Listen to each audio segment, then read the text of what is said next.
It's always a pleasure for me to share the status of events and work being done by the Ministry of Education, Culture, Youth and Sport. I would like to inform the general public that the school materials that had been delivered from Karel Doorman has been inventorized and is being, over the past couple of days, separated by the different school boards, and we will start dissemination as of tomorrow. In the first shipment, we had received mostly tables and chairs, as well as the 3 pavilions, which have been erected. And in the second shipment, we received filing cabinets, tables, chairs, office supplies, school and cleaning supplies, and as well as sanitary materials and other small things that we didn't necessarily ask for, but that the Dutch government thought, seeing that it's a school, we may need. So in that respect, I'd like to give a great big thank you to the Ministry of OCNW, Mr. Aldrich Inethout, Ms. Jorien Ruiter, and all who have collaborated and contributed, including Mr. Sandro Garcia and Fabiano Van der Poel Arnel, for the key roles they played in assessing the school's needs and getting those requests out to the ministry in a timely fashion. Also for them to be able to compile all these materials and get them shipped to St. Martin. A third shipment is expected as well, which we look forward to, and then I believe we would have disseminated the most of the needs of the schools to the various school boards. We are reminding all school boards, as per their correspondence received, that they should arrange transportation as well as manpower for the loading and offloading of the school materials. Each school has been scheduled in 30-minute intervals, and we kindly ask you to keep your appointments so that we do not have a backlog down on the pond fill. As we've been storing our materials in the LB Scott Sports Auditorium, which of course deters our athletes from being able to use that. So hopefully by tomorrow we'll be able to finalize that distribution and be able to clear out the auditorium so that it can be used, cleaned and then used as it has been intended. Also, in terms of relief aid received, several St. Martiners who are outside of St. Martin have contacted the ministry, especially a very persistent gentleman, a well-known athlete, baseball player, Mr. Raphael Skeet. He is teamed up with the Piper Group, so Mr. Dixon, Andrew Dixon, and himself, under the guise of the Piper Group, the Piper Davis Group, which took at least twice teams from St. Martin, and they did very well in Alabama and other areas within South Florida. Mr. Skeet immediately contacted us and wanted to make a donation, a shipment which was received via tropical shipping, and we thank Mr. Skeet for that. He specifically, because of knowing the circumstances of some of the athletes, mentioned that they would like the goods to go to single mothers in need, and specifically maybe those who have children who are athletes. So as such, we haven't just disseminated that material.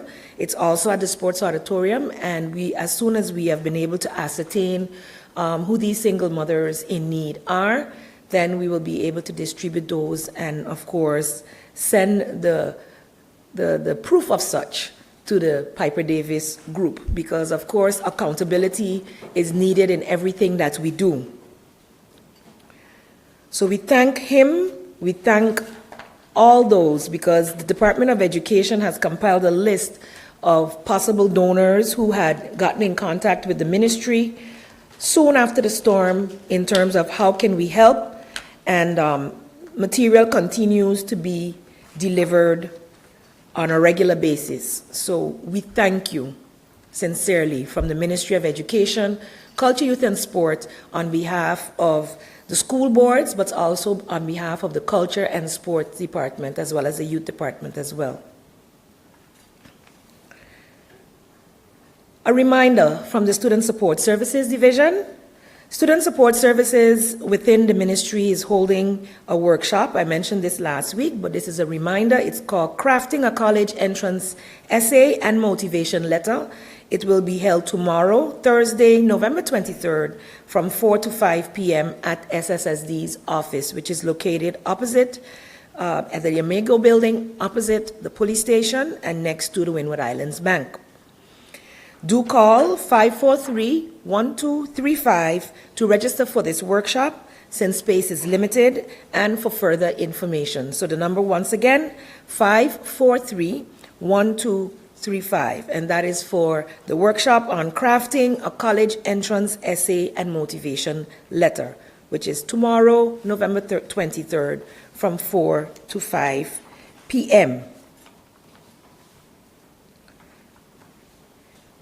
As part of our celebration under Education on the Move and collaborating with other entities to celebrate teachers during the month of October, we know that was shortly after the storm, and I did make a promise at that time that the teachers could look forward to some token of appreciation from government. I'm happy to say that, though it took some time, that we were able to finalize the advice to be able to gift all teachers and staff of the schools, so that includes all school boards, 200 Guilder gift voucher to shop at Prime Distributors. At this time, I would like to thank Prime Distributors for their assistance in executing this process, as well as the staff that was back and forth getting all the information from the schools to be able to make sure that no one is left out. So I pray that our count is accurate and that the accountability will take place within the schools to make sure that each staff member receives this voucher. The teachers and staff, the teachers will also within short receive their Education on the Move polo shirts. This is also part of the token of appreciation. In the past, we've done cups, etc., and many of the school boards have been questioning why only public education had the Education on the Move t-shirts. Well, now we have moved up to the polo shirts, which we hope you will wear on Fridays, and this will be delivered to your schools as well as part of the celebration of when we had International Teacher Appreciation Day. This is to let you know that it doesn't matter what day, what month of the year, that teachers form a key part of educating our youth, and if we take care of the teachers, we know that they will be able to do their jobs with a smile on their faces, with love in their hearts, and will do the best that they can to take our students to the next level. A reminder also that the care assessments that had been done were meant to gauge how the teachers were doing right after the storm. The care assessments as well as care of the teachers as well as students continues. Student Support Services Division continues to have their staff go out to the schools and work with the care teams there. And teachers and staff are reminded that through their social insurance, SVB, SZV, that if they're still needing more assistance, it is really up to them as individuals to know when they can and cannot, and that they should make sure that they visit their doctors if their referral is needed for further assistance that may not be the one that we're giving via Student Support Services. If it is not enough, the psychosocial professionals on the island are standing ready to be able to assist in dealing with any trauma that you still may be experiencing post-Irma. So a reminder that through your insurance, that you still have that opportunity as well. This is not a sign of weakness. Some of us have needs right after the storm. Others take a longer time while we're busy coping and taking care of ourselves and everyone else. We're fine, and then for the simplest reason, we might have a dip or a crash. So we must be able to really reflect on our own selves and be able to ascertain when and if we need further assessment or further assistance from the psychosocial professionals, and that government of St. Martin, the ministry, and SSSD stand in support of making sure that our teachers are okay. The Division for Study Financing would also hereby like to inform the general public that the application period for studying in the region and the regular study financing from government of St. Martin has officially opened for applicants. The study financing period for the scholastic year 2017-2018, which falls within the regular study financing applications as usual every year, ends on Monday, January 15th, 2018. So for those who thought, okay, we've had a hurricane, no study financing will be given out, that is not so. That has been budgeted for, and so I implore all of those who have made the preparations to apply for the 2017-2018, so that's from fall 2018 to spring 2019, so the next school year. So let me retract that. It's for the applications for 2018-2019. Okay, so those of you that would want to leave after your exams in May and June, you are the ones that need to make sure that all is in by January 15th, 2018. Applications can be done online at www.studyfinancing.sx. That's www.studyfinancing.sx, and you can contact the division by its temporary telephone 527-3840, 527-3840 for further information. Also going on at the same time is the Studying in the Region project, which does not necessarily have the longer period as study financing, so students who are still trying to move out for their studies in the spring of 2018, so that's January, February, can still get through with this application, but they must apply now, also via the same website. So on the same site, you can find Studying in the Region as well as the regular study financing. And I implore all those who are looking forward to furthering their studies to go to the website as soon as possible, see what you need to have in place, and start gathering your documents to be able to start the process. Also, an update earlier when I was speaking about the deliveries, we have been experiencing some setbacks with getting the pavilions occupied, I should say, due to the VROMI General Affairs and GEBE collaboration. Once you have several entities having to wait on the other to do something, things take apparently longer than we had expected. Hopefully, the Charlotte Brookson Academy will be able to move in their tables and chairs and boards, etc., tomorrow as well. So they should be, I believe, the electrical installations, the air condition installations have been finalized, and hopefully they will be able to get situated there, as we know that they are the school with the largest issues in terms of location. So the pavilion should be able to house the 125 students still registered at the Charlotte Brookson Academy. The students at the Mac High and the St. Martin Academy, hopefully by next week, should be finalized as well. So I put out that call to GEBE, VROMI, and all those involved to assist us in getting that done as soon as possible, as the urgency and, of course, the crapness. I believe Academy and MAC have been doing double shifts to be able to maintain education for their students, and so we thank them for, going through the ringer with us and understanding that not every gift that we get has been able to be executed in the shortest possible time. These pavilions especially required quite a lot of logistics that is taking much longer than we had originally expected. So my apologies on behalf of the ministries involved as well as those other entities for the delay in this regard. And to update on the University of St. Martin.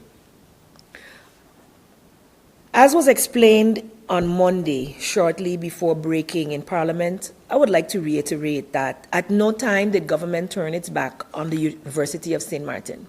It is our goal to keep the University of St. Martin open.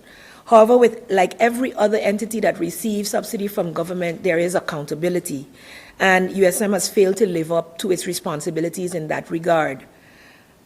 Discussions that we held with the university encouraged them to start the school year or restart the semester, as funds that were due to them would definitely be coming forth. We processed the old 2013-14, 10%, which had been held back during this time. The student fees that would have been paid for study financing would have amounted to approximately 250,000 guilders, and their regular subsidy continues, even though they are not open and servicing our students in the way that they should, continues to be paid out to the tune of 63,750 every month. So when we do the math, their emergency budget was 750,000 for 3 months, so 250,000 per month. And just based on what we had to give them anyway, not counting the private students who were paying their fees, not counting the USM, pre-USM, GED, and other courses which we do not cover, government alone would have provided for this semester approximately 700,000 in subsidy, as well as the old 10% from 13 and 14, and student study financing fees. So in our view, an extra injection was not necessarily needed October because they could have started. Why the university chose not to start remains for their account. I cannot answer that question.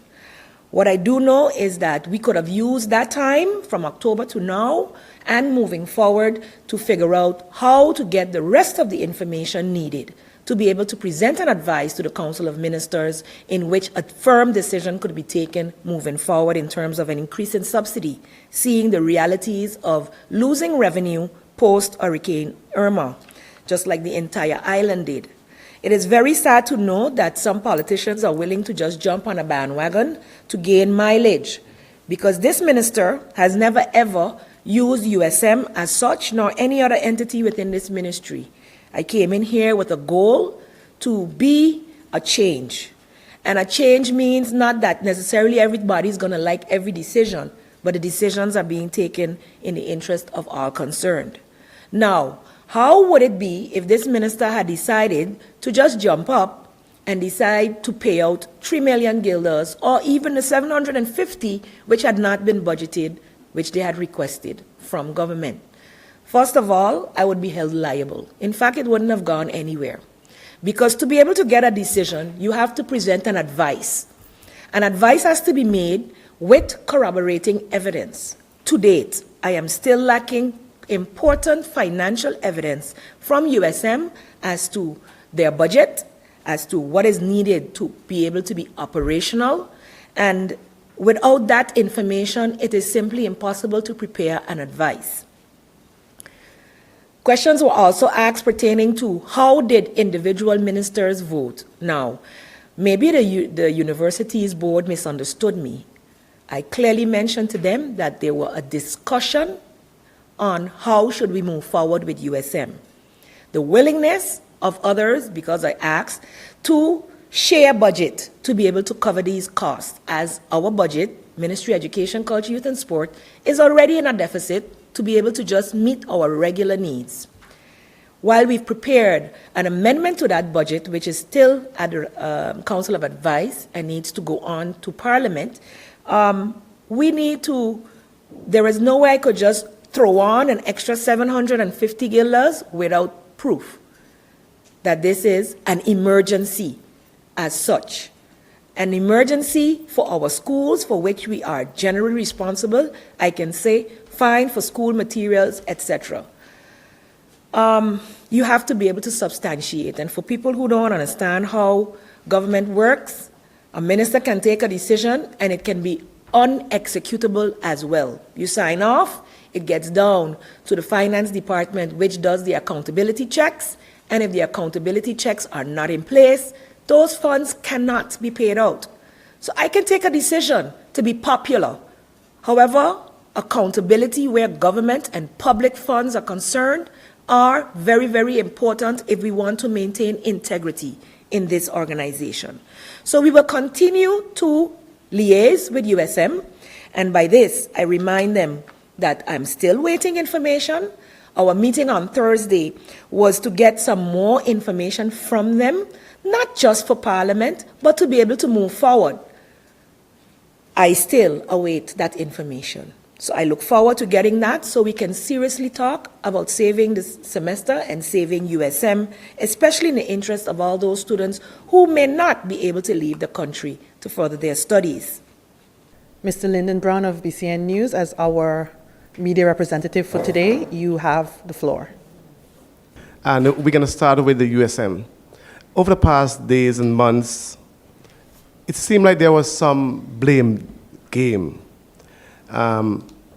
Give the public the facts of how the USM operates, what part government played. Just remind the public again, and what's the way forward for the St. Martin University. The university is being subsidized partially under the regular subsidy ordinance. In the past, it's been said that due to the fact that we do not have the tertiary education law or the higher education law in place, that we cannot subsidize USM for higher amounts. But that is not the case. Just like with any other entity that receives a subsidy from government, if an entity requires an increase for whatever reason, it has to be presented with a complete budget, with a complete business plan, etc. So, and by a certain date. So for instance, if the company or the organization, the foundation, which could be a school board, which could be a cultural foundation, a sports foundation, wants more funds to be able to operate and can prove it, it will be taken into consideration for the next budget cycle. But the budget cycles have to be prepared by May. So government would require that information by March of the preceding year. So that means in 2017, if you as an organization would like an increase, that request must be in by March of 2017 to be into the budget of 2018. So, as such, the letter that we received saying we need more money from USM came in after March, first of all, and without the substantiating documents. As such, Department of Education cannot provide an advice to the minister, which the minister can then take to the Council of Ministers. And to date, that is the case. The USM in the past was funded, it's an organization, the University of St. Martin Endowment Foundation and the University of St. Martin Foundation. These two foundations are the key players.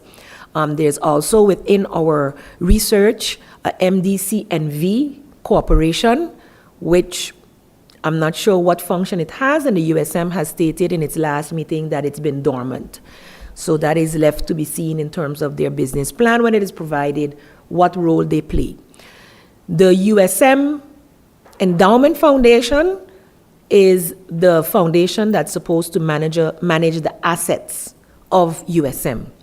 The assets, as we know, is the property, the buildings, etc., that they have. These still are part of their holdings. So that is the Endowment Foundation. And the regular USMF Foundation is the one charged with the academic and making sure that the business of the university is running. So they are basically supervised by the Endowment Foundation. They have managers, they have directors, they have a dean, and they have staff that work in the office, as well as instructors that they hire. The government of St. Martin's subsidy to USM at this point is 850,000 guilders per year, divided by 12, or minus 10% and divided by 12, and is disseminated monthly in the amount of 63,750 guilders. This fund, this amount, was granted specifically to cover the teacher education program half, 425, and the other half for the operational costs of the rest of the university. So in essence, the funds that they receive are supposed to cover their overhead, as well as the teacher education program. And that's how it stands at this point. So for us, even in the past few months, not being up and running and not carrying out their school program, where are the funds? What are the funds being used for? I guess back debts and the rest of it. But we are very, very concerned about the financial management at USM, and that is why it is very, very difficult for us to just hand over another pot of money and hope that it goes well. Many suggestions were made in Parliament as to take over, just jump in and take over, but they are an independent foundation. It's not a government-owned foundation. It is an independent foundation that receives funding from government. Prior to their crisis after Hurricane Irma, they also received funding from other donors. Those donors, I do not know who they are. The amounts they have received, I do not know what it is. That's why we need audited financial statements, which just 2 weeks ago, I believe, I don't know the exact date, we agreed that the SOAB would take over the assessment of their financials so that we could have properly audited statements with which to work, since the university seems not to be able to carry the financial burden of that at this time. Minister, do you have a number of how much schools that been damaged? Seeing that you are busy distributing chairs and tables, and also the preschools, are they eligible also for chairs and tables? Okay, in the initial assessment, we assessed elementary, secondary, and initially also the tertiary education institutes, NEPA and USM, all who are subsidized by government as well as those who are not. We just did an overall assessment, and I believe that was 30 schools. 2 of those are completely private, which is the AU CIA and the Learning Unlimited, and the USM and the NEPA fall in a different category. Our direct responsibilities are to the secondary and elementary schools, which are about 27 schools total. We had total destruction of, well, not total. I don't think we had total destruction of any. The CBA was using the government administration building, and they were unable to use that anymore. So you could say more or less their structure was compromised for the most part and not usable. And so therefore they have been utilizing the USM during the morning since then, and will soon be using the pavilion, which we have received as emergency aid from the Netherlands. The MAC High also sustained damage to classrooms that they were they were busy building, wooden classrooms. The rest of their classrooms are intact, so no school sustained total damage. We had school with either medium damage or major damage. Marie Laurence was also one with major damage, with 3 classrooms being compromised upstairs and several doors and windows being blown out. Initially, they thought that they could not use the school, but after jumping in, government assisted with a contractor to be able to assist them, and so they've been able to get most of their classes back in, except for the 2, that are the classrooms that are wide open, the 2 or 3 on the top. Initially, it looked like the entire block had been compromised, but we've been able to do some quick fixes as most of the schools, and they are operational. But because of having windows, doors blown out, roofs off, the furniture was damaged, and some of the furniture was already not in a good state. So we basically asked for replacement material for all the chairs and tables in the elementary and schools, and a percentage in the secondary schools. So we received, I believe, up to 8,000, roughly, chairs and tables, or will have received when we are finished, 8,000 chairs and tables. We've received boards, whiteboards. Instead of reordering chalkboards, we ordered whiteboards. And so we'll be able to replenish or replace those, because when they get wet, chalkboards, it's pressed wood, so that is easily destroyed. And we've also received 20 digital boards. We've received, because of the issue I experienced, certain things were not necessarily that things that were damaged in the storm, but things that we felt would be necessary for us to jumpstart the school year and to be able to catch up. Seeing as we were able to get internet connection back at schools, light and water back at schools, I felt it important, seeing as we're moving to the digital age, to request laptops to replace the computers that may have been damaged, especially in the offices. Most of us right here in government were able to resume our work right away, because we just had to get power to power back up our laptops, internet to get access to files that were maybe in the web or on in the clouds, as they would say, and you could get back to work. So in preparing our schools for the 21st century, I have made sure that we now have laptops for all the schools' offices, and we looked at it basically as a school's management, administration, and the care teams, as well as printers for at least two, one for management and one for the care teams, because the sensitive information that the care teams deal with should not be, going to a general secretary or going to the manager's office, and may have sensitive information which should remain within the care team's possession for confidentiality reasons. So just looking at where we want to be and how we can better serve our students post Hurricane Irma, as well as our staff. All of the schools will receive 9 laptops. So this will cover their offices, as well as 2 reserved for Cycle 1, Cycle 2 teachers to be able to use in their staff rooms. These will be disseminated today to the different school boards, and as well as for the public schools, which were falling way behind in terms of the digital age. And though we started the iStep program, it's in a phased manner, and only 2 would have been disseminated. So now each school will receive 2 more as a result of the Hurricane Irma situation, in getting our students to catch up with their curriculum and move forward. Because with books being destroyed, at the time when we did the orders, schools had not been able to go into schools to see what books are missing, what information that they need to disseminate to the students, teacher manuals and the like. Having digital boards, having laptops will facilitate them being able to still acquire information, plan lessons in advance, download, maybe print, and that's why we're very, very thankful. We were able to get a lot of printing paper as well.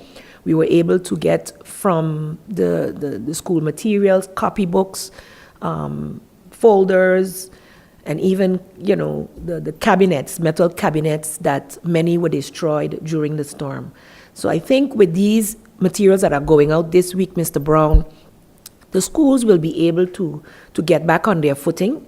The challenge, of course, later on will be now when the insurance funds come through, and or the way the Robvow funds come through, in terms of how schools will manage moving and moving certain classes again to be able to do the reconstruction.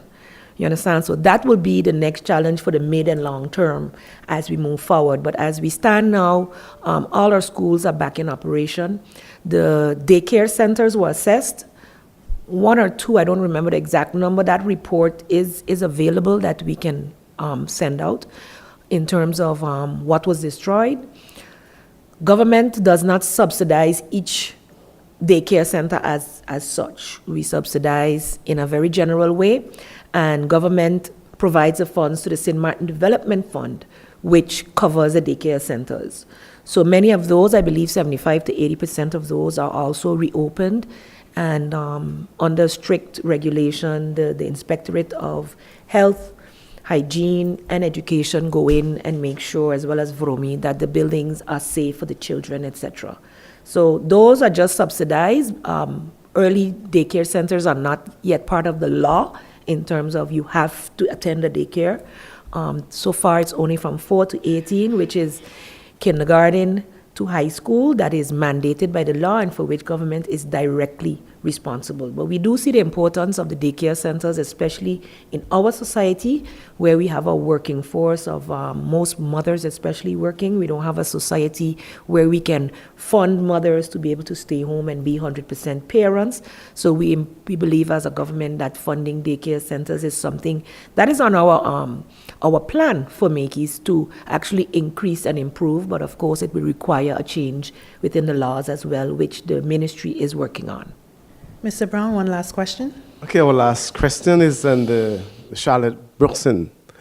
Minister, do you concern about the health aspect of the Charlotte Brookson school, and is there a time span? How long the school going to be, those emergency school going to be on the Ring Road and in St. Peter's? Concerned about their health?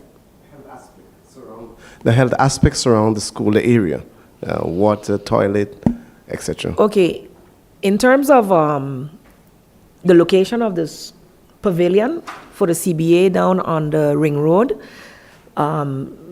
bathrooms and for boys and girls have also been delivered with the system. There will be running water. Because of the situation with Charlotte Brookson, 2 of the classrooms were divided in such a way that there's also the office space, so the management and staff is located on the premises. There is running water, there are toilets, so I do not believe necessarily they are fully air-conditioned and closed off, and therefore I believe they are quite protected. Also, the Charlotte Brookson program is closely incorporated with the NIA School of Arts, so they would have to take care in crossing the street to take part in that part of the program. But other than that, they're big people, they're teenagers, and I expect that the supervision of their staff will ensure that their safety should be guaranteed. Inspectorate will have to go in once they are ready to start to make sure that everything is in place, and we will make sure as ministry that that is done. Thank you. Thank you, Minister. Mr. Brown, we've come to the end of today's Council of Ministers press briefing. If you've missed any of today's press briefing, you can watch again on cable TV channel 115 tonight at 7 p.m. or tomorrow at 6 p.m. You can also listen throughout the week on St. Martin Gov Radio 107.9 FM, or you can log on to the official website of the Government of St. Martin, our Facebook channel, or our YouTube page. On behalf of the Department of Communication, my name is Giselle York. We'll see you next time. We'll see you next time. We'll see you.